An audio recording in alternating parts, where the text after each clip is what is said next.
মই আপোনালোকক হাতজোৰ কৰিছোঁ বন্ধুসকল, কংগ্ৰেছৰ প্ৰত্যেকটো ভুল আপোনালোকে উদঙাই দিয়ক। কংগ্ৰেছৰ সভাপতিৰ প্ৰত্যেকটো বেয়া কাম আপোনালোকে উদঙাই দিয়ক। আমি আপোনালোকক ধন্যবাদ দিম। কংগ্ৰেছ দলটো চাফা কৰাৰ দায়িত্ব, দলটোত থকা খেলি মেলি আঁতৰোৱা দায়িত্ব আপোনালোকেও লওক, আৰু আমি আপোনালোকৰ কথা মানি ল'ম।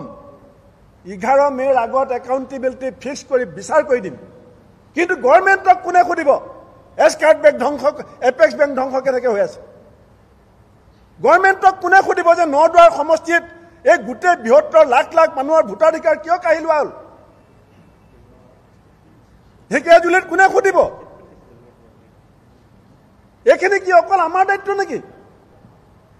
মই ভাল পাইছোঁ যে কংগ্ৰেছ দলত প্ৰাৰ্থী কেন্দ্ৰিক 17টা অভিযোগৰ ওপৰত অসমৰ সংবাদ মাধ্যম ইজ ভেৰি মাছ কনচাৰ্ণ। মই আপোনালোকক কৃতজ্ঞতা জনাইছোঁ। কিন্তু নহয়, ৰ'ব শুনিলোঁ।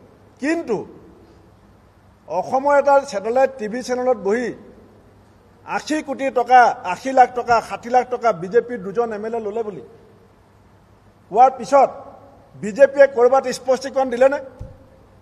কংগ্ৰেছ দলৰ আভ্যন্তৰীণ ৰাজনীতিত অসমৰ ৰাইজক আমি জনাবলৈ বাধ্য। আৰু মই আজি ৰাজহুৱাকৈ কৈছোঁ যে যদি অভিযোগ প্ৰমাণিত হয়, হি মে বি ভূপেন বৰা আৰু anybody, we will make him accountable. কিন্তু নহয়, ৰ'ব, এইটো ক'বলগীয়া আছে। চিণ্ডিকেটৰ পৰা 25 লাখকৈ টকা পায় বুলি ভিডিঅ' আছে।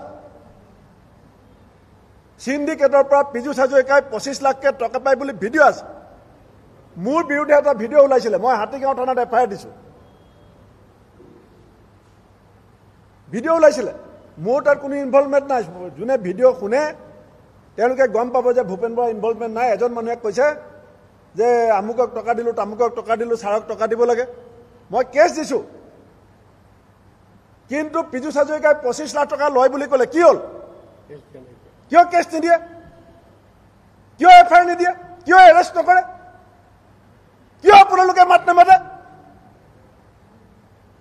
অসমত বিৰোধী থাকিব লাগে নে নালাগে? আজি নদুৱাৰৰ MLA পদ্ম হাজৰিকা কি বুলি লিখিছে ফেচবুকত? কংগ্ৰেছ মুক্ত হোৱাৰ দুখে নদুৱাৰ সমষ্টি। বহাগ বিহু অসমীয়া জাতীয় উৎসৱ আৰু পঞ্চায়ত ইলেকশ্যন গণতন্ত্ৰৰ উৎসৱ। এই গণতন্ত্ৰ উৎসৱ নদুৱাৰ সমষ্টিত কোনে ধ্বংস কৰিলে?